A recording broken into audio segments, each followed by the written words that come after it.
Desde el Centro de Noticias de Caracol Televisión en Bogotá, esto es Noticias Caracol Fin de Semana.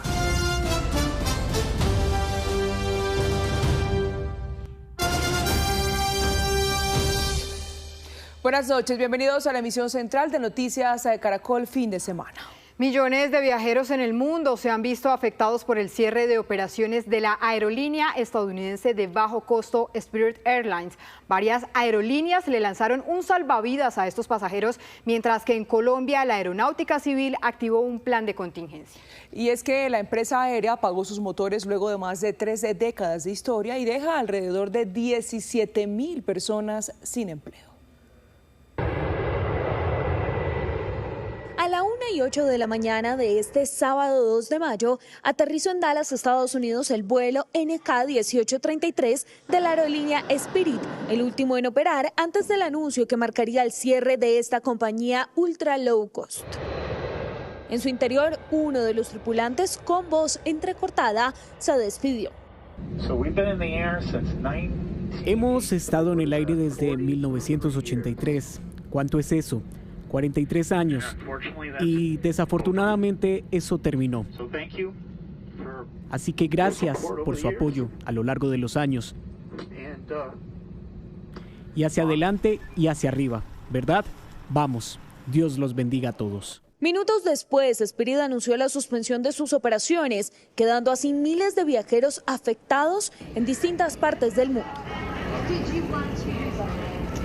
En un comunicado, la aerolínea informó cancelaciones en sus vuelos y pidió a los viajeros no acercarse al aeropuerto. Con gran pesar, Spirit Airlines inició el cese ordenado de sus operaciones el 2 de mayo de 2026 con efecto inmediato.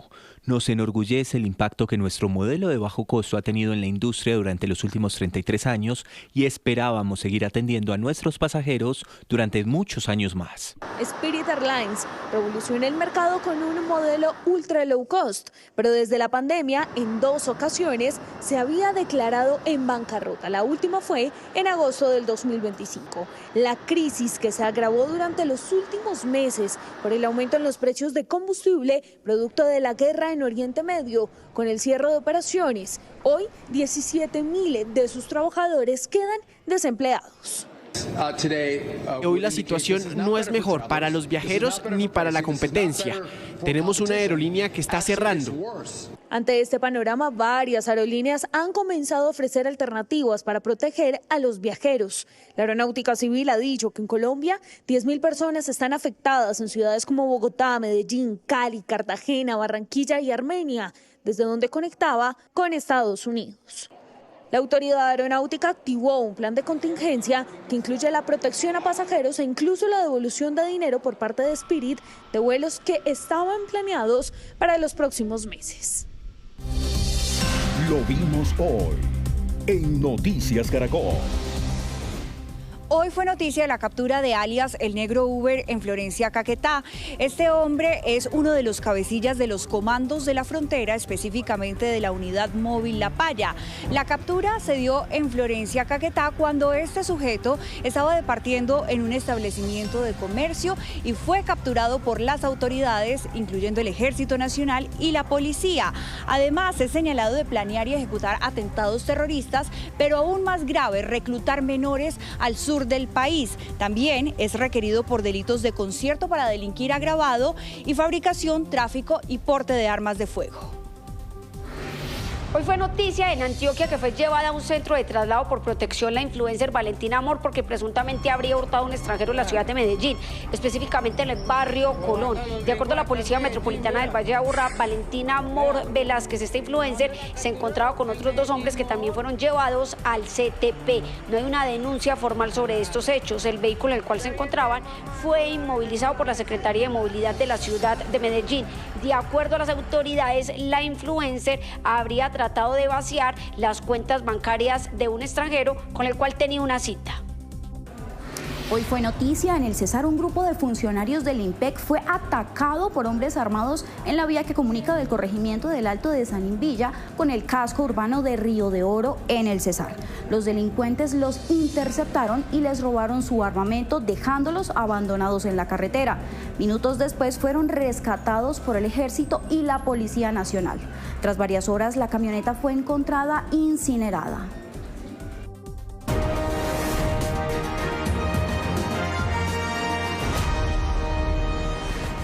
Colombia decide 2026. En este momento faltan 28 días, 12 horas, 52 minutos y corren los segundos para que se abran las urnas el domingo 31 de mayo, cuando decidiremos quién será el próximo presidente de Colombia o qué candidatos pasan a la segunda vuelta.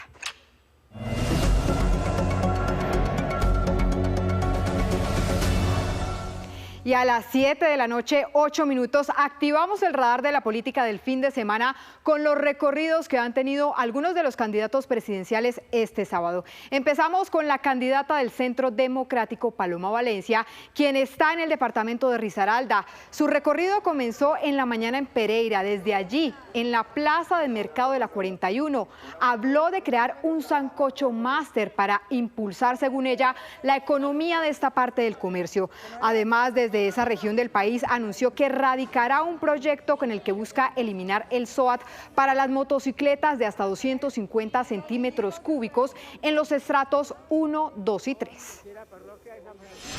El proyecto de ley que vamos a radicar la semana entrante en el Congreso de la República para exonerar del pago a las motos hasta 250 centímetros cúbicos, pero garantizando que el Estado pagará ese SOAT, que hay una garantía de que no importa que haya un accidente, el colombiano va a ser atendido, va a ser llevado al hospital. Y continuamos con el candidato Iván Cepeda, quien hoy se encuentra en la ciudad de Cali. Desde la capital del Valle del Cauca, el candidato del Pacto Histórico estuvo en el Encuentro Nacional de Jóvenes en la Universidad del Valle con representación de delegaciones de los 32 departamentos.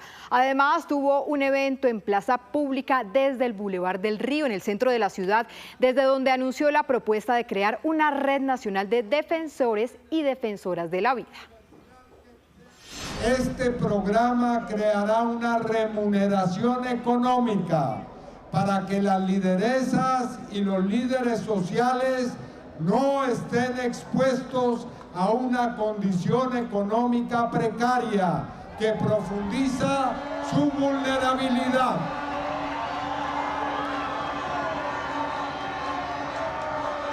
Ejercer liderazgo social en Colombia implica trabajo, tiempo, exposición a riesgos y costos personales y familiares.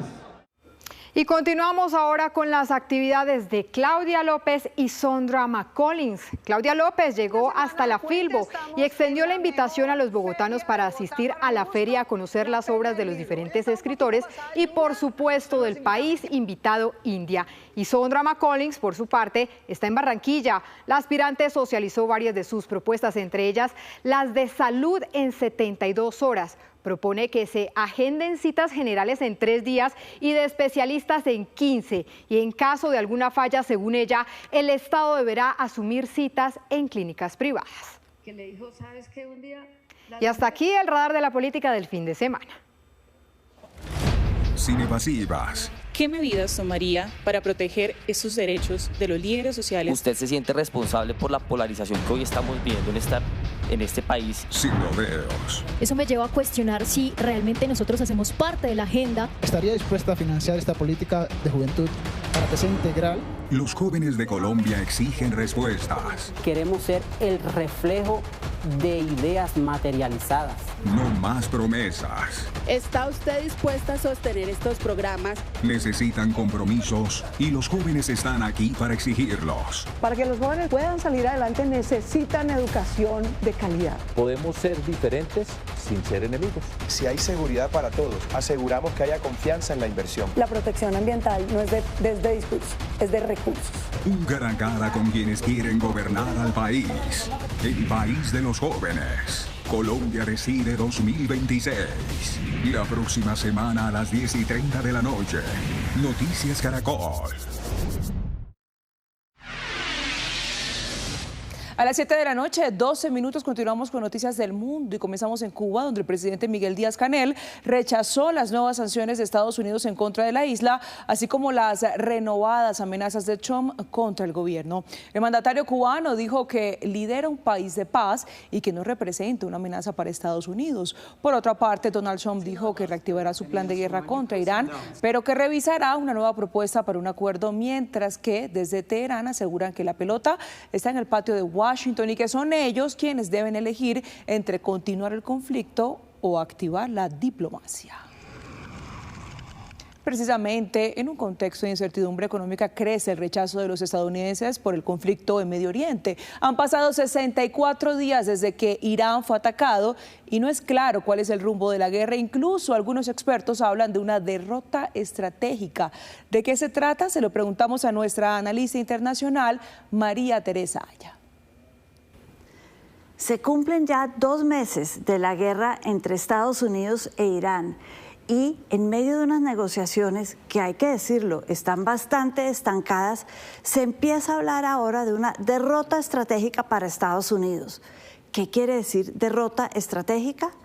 Que desde lo militar los objetivos estratégicos militares se han cumplido. Aquí no hay derrota, pero frente a los 3 grandes objetivos políticos, esta vez de la guerra, sí hay una derrota y no se han cumplido los objetivos de Estados Unidos. Les cuento cuáles eran. 1, que Irán, que vemos ahí, desarrolle armas nucleares. Esto era el gran objetivo de la guerra, evitar que hagan sus armas nucleares y que utilicen el uranio enriquecido. Eso no solo no se ha logrado, sino que Irán ha dicho que es el único tema que no van a incluir en ninguna negociación de paz con Estados Unidos. El segundo, acabar con el arsenal militar de Irán. Y si bien han logrado grandes victorias, les decía, estratégicas, han derrotado y acabado con el 90% de la armada de los barcos de ese país, ellos siguen manteniendo un poderío aéreo, aviones y drones que siguen siendo utilizados y son armas de guerra. El tercero era acabar con los líderes de ese país.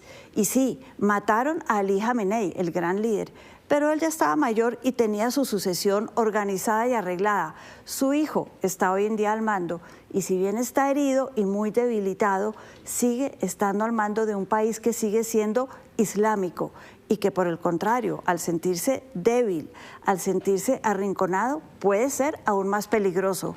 Y esto lo saben mejor que nadie los países acá, del Golfo, que tienen que escoger y buscar un balance entre su socio para temas de seguridad, de cooperación militar, su socio tradicional, que es Estados Unidos, que tiene bases militares en estos países, y un vecino bastante incómodo, pero que ha demostrado que tiene cómo defenderse y que está para quedarse.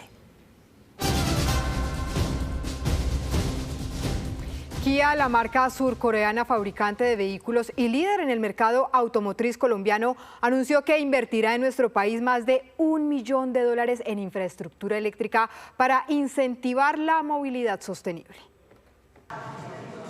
Esta tecnología, la eléctrica, es la que más está creciendo en ventas de carros nuevos en Colombia. En un mercado donde las mayores ventas, sumando todos los segmentos, las tiene la coreana Kia, que en 2 años duplicó su participación. En 2025 vendimos 34.000 unidades. Veníamos de un 2023 más o menos en donde vendimos alrededor de 15.000 unidades, entonces casi que duplicamos esa cifra ya. Y este año pues estamos apuntando a cerrar con más de 45.000 unidades. Una apuesta para la cual anuncia nuevas inversiones, sobre todo en movilidad eléctrica, segmento que solo en marzo creció en ventas un 267% según Fenalco. Hoy por hoy tenemos más de 72 electrolineras a nivel nacional, entre carga media y rápida, ya en nuestros puntos propios, en algunos centros comerciales en las diferentes ciudades principales. Y este año, este primer semestre, vamos a invertir más de $1.5 millones en electrolineras que sí van a ser de carga rápida. Vamos a empezar a trazar esas rutas turísticas, entonces la ruta al mar, la ruta Medellín, la ruta Cali.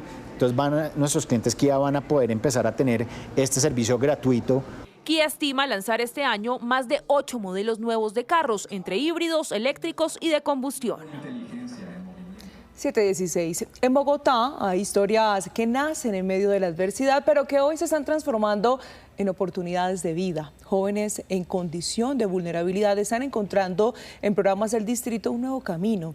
Les estamos hablando en este caso de la historia de Gustavo Molano, quien pasó del rechazo a convertirse en ejemplo de superación. Esta es su historia. La puerta se abre y la historia comienza aquí, en estas casas adaptadas como unidades de protección integral del distrito, donde cada espacio es un aula y cada aula una segunda oportunidad. Hasta aquí llegó Gustavo y frente a su cuaderno comenzó a escribir. Sabía que cada palabra contaba, que aprender era también reconstruirse. Comparte con otros jóvenes que como él vienen de condiciones vulnerables, buscando una oportunidad. No, muy poco, profe. Aquí Gustavo Molano aprendió desde labores administrativas hasta lo básico para entender cómo funciona un carro. ¿Cómo es tu nombre? Gustavo. Gustavo. Es la puerta a un mundo que muchos de estos niños y jóvenes nunca conocieron en sus hogares. Ingresé ahí para terminar el estudio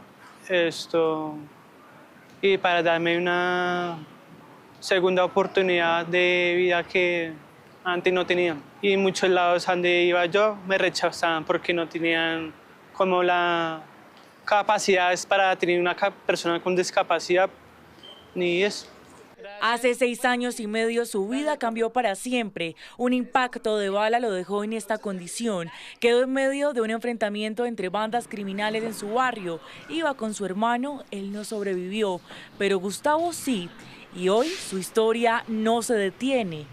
Ahora es uno de los gestores vinculados a programas sociales del distrito con Transmilenio. Aquí él orienta, escucha y ayuda. Conocí otras caras de Bogotá, cómo trataban las personas con discapacidad, porque muchas veces la gente nos ven y nos rechazan porque dicen que uno no sabe nada. Y de otro lado, las personas que nos quieren mucho porque dicen que es un apoyo, un ejemplo de vivir. Y es que la apuesta es que estos salones de clase y estos espacios sigan transformando vidas. Queremos que estas historias de vida sean también ejemplo para que otros jóvenes vengan y tengan las oportunidades que genera el distrito. Hay jóvenes que no trabajan ni estudian, jóvenes con algún tipo de fragilidad social. Se trata de oportunidades que nacen en un salón de clase y terminan convirtiéndose en impacto para otros. Gracias por continuar con nosotros. Hoy se conmemoraron 24 años de una de las peores tragedias y también más tristes del conflicto armado en nuestro país.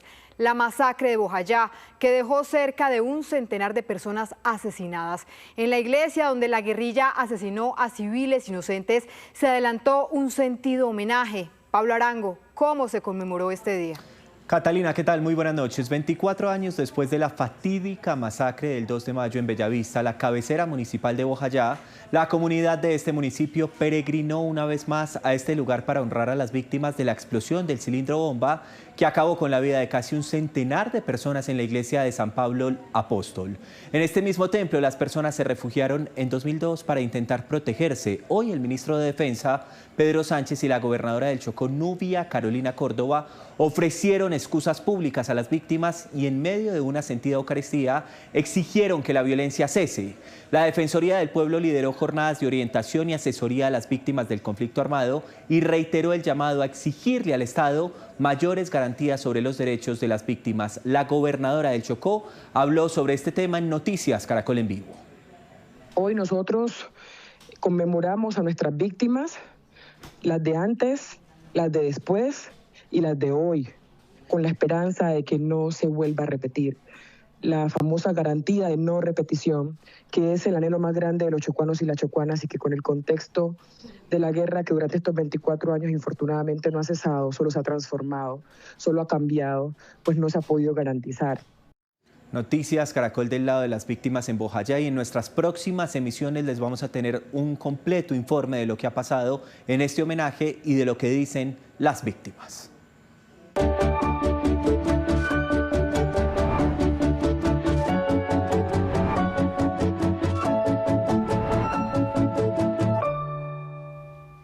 El El escritor mexicano David Toscana, ganador del premio Alfaguara de novela con su libro El Ejército Ciego, narra cómo 15.000 combatientes del ejército de Bulgaria terminan sin ojos hace un milenio tras perder la guerra con el Imperio Bizantino. Una novela que ficciona lo que la historia no cuenta. Con Toscana habló Juan David Laverde. David Toscana, bienvenido a Bogotá, a la Feria del Libro de Bogotá. Bienvenido a Noticias Caracol también. ¿Cómo está? Gracias por este espacio y por la conversación que vamos a tener. Bueno, David, usted llega con este libro, El Ejército Ciego, premio Alfaguara de novela, una historia que a contracorriente de lo que dice, digamos, el adagio popular, que es que la historia la cuentan los vencedores, es una especie de elegía sobre los vencidos, sobre los derrotados. ¿Cómo llegó usted a esa historia? Es verdad que se dice que la historia la escriben los vencedores. Por ahí tenemos, por supuesto, historias de vencidos, pero esta, más que historia, es una novela. Y la novela sí es el espacio para los derrotados. Y en este caso tenemos gente que no solo perdió una batalla, sino que después de la batalla los toman prisioneros y les sacan los ojos. Entonces era como derrota sobre derrota, pero no quise contar una tragedia, quise contar más bien una novela donde esos hombres que quedaron ciegos tienen una fuerza, tienen incluso un sentido del humor, tienen una fuerza para seguir viviendo la vida y para tomar revanchas en esta vida. David, porque la literatura se queda con este mundo de los vencidos porque es un poquito más atractivo para mirar un poquitico como los abismos de la condición humana, es menos atractivo la historia de los vencedores, que se lo cuenten los historiadores, no los novelistas. Sí, yo creo que los triunfadores hacen buenas biografías porque sirven como ejemplo, entonces podremos leer muy interesados una biografía de Messi, pero difícilmente una novela sobre Messi, porque uno dice, ¿cuál es el drama si todo le sale bien? Si siempre mete goles y por ahí habrá un capítulo donde falla un penalti, pero si siempre recordamos esta frase de Tolstoy que dice, todas las familias felices son iguales. Y por eso no nos interesa narrar la felicidad, necesitamos el drama, la muerte, el conflicto y lo más terrible para vivir, que es la guerra, es un tema maravilloso para la literatura. Contémosle un poquitico a los televidentes de qué va la novela. Esto se trata de una historia que ocurrió hace un milenio, básicamente, en donde hubo una guerra tremenda entre el Imperio Bizantino y el Imperio Búlgaro, y luego de esas batallas, 15.000 miembros del ejército búlgaro regresan a su casa, digamos, vencidos, sin ojos. ¿Cómo se encuentra usted esta historia? Yo me lo encontré en un trabajo enciclopédico de varios tomos que se llama La historia de la civilización. Y lo único que se cuenta de esta historia es los bizantinos toman 15.000 prisioneros y el emperador Basilio manda sacarles los ojos, dejando uno de cada 100 tuerto para que los pueda llevar de vuelta a casa. Cuando ellos llegan a casa, los ve su zar, el zar Samuel los ve llegar y nos cuenta el cronista que no tiene la fortaleza moral para soportar el espectáculo y muere. Yo siento también que hay una crítica muy profunda a este mundo de la historia, entre comillas, la historia oficial, y las historias que son las que terminan fascinando a la gente, ¿no? Las que terminan llenándonos, digamos, de ganas de seguir leyendo libros como estos. Los historiadores no cuentan, lo dice la novela, no cuentan todos estos detalles que para los ciegos eran importantes. Cómo llegué a casa, cómo yo, que era un herrero, quise seguir siendo un herrero, cómo sin ojos me ponía a martillar el acero, cómo lo metía dentro de la fragua, etc. Todos estos detalles no tenemos ningún historiador que los cuente. Así que pertenecen al terreno de la imaginación, de la literatura. Hay un escenario que cuenta la novela que me pareció particularmente bello, que es cuando algunos de los ciegos están están de regreso y están cerca de un acantilado y en algún momento alguno de ellos corre y se tira. Y hay una visión muy poética alrededor de la muerte que no se ve, es decir, para los ciegos, como la que podría ver el tuerto que los llevaba. Sí, hay varios pasajes donde la ceguera se empieza a convertir en una forma de percibir y de imaginar, y de una imaginación más rica que lo que proporciona la propia vista. Por eso algún ciego, en uno de estos eventos que comentas, dice, cada ciego lo percibió a su manera, en cambio los tuertos todos vieron la misma cosa. ¿De qué les sirve a ellos el ojo si no tienen esta riqueza, esta variedad?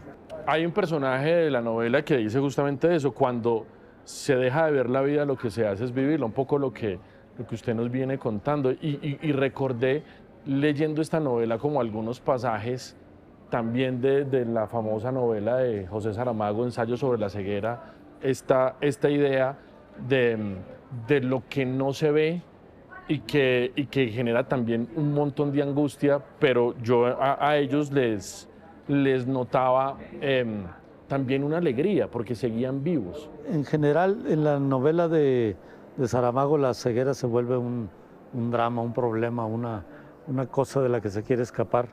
Y acá, casi desde el principio, los ciegos toman con alguna alegría su ceguera.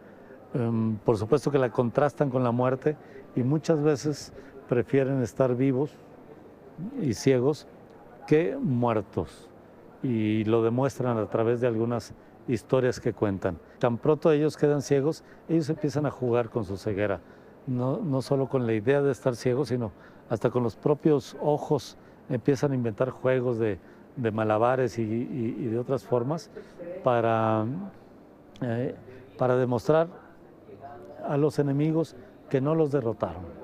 David, pues felicitaciones por el libro, gracias por las reflexiones y mucha suerte en la Feria del Libro de Bogotá. Muchas gracias por estar aquí en Noticias Caracol. Gracias. Y para el cierre tenemos la historia de una cachorra tigrillo que fue rescatada del tráfico de fauna silvestre en la Amazonía. Nació hace unas semanas y tras la muerte de su madre ahora se recupera en un refugio. Escoltada por el ejército, esta cachorra tigrillo inició una nueva etapa de vida a pesar de su corta edad. Luego de su primer vuelo en helicóptero, en el que sus orejitas no se podían mantener en firme, el ejército le dio una segunda oportunidad de vida. Con tan solo un mes de nacida, quedó huérfana en la selva del Guainía por la acción de criminales que asesinaron a su familia. Empacados en un bolso como si fueran un regalo, son vendidos en más de 7 millones de pesos. El estado de la hembra, ayer lo estuvimos valorando y pues está completamente sana. La hemos estado alimentando únicamente de carne, ya que pues es un animal carnívoro y es una especie que se encuentra amenazada. Esta pequeña, que apenas se mantiene en sus patas, debe crecer sola por ahora en un refugio en el que puedan cuidarla. El Ejército Nacional continúa trabajando de manera conjunta con nuestra Infantería de Marina y en coordinación con la Policía Nacional, atacando los diferentes factores de inestabilidad que se presentan en el departamento del Guainía. En esta ocasión, protegiendo nuestra fauna silvestre y el medio ambiente que representa la Amazonía colombiana. Su especie, Leopardus pardalis, no solo se ha enfrentado al riesgo de desaparecer. Estos animalitos han sufrido todo tipo de agresiones por culpa de aquellos que los comercializan. Importante este rescate. Al mediodía teníamos a Catleya y ahorita pues al tigrillo. Importante cuidar la fauna silvestre. Sí, señora, muchísimas. De esta manera terminamos. Estas fueron las noticias. Nos vemos a las 12:30 del día con una nueva edición informativa. Ya viene Sábados Felices. Recuerden, somos Noticias Caracol, primero la gente. Feliz noche. Así es.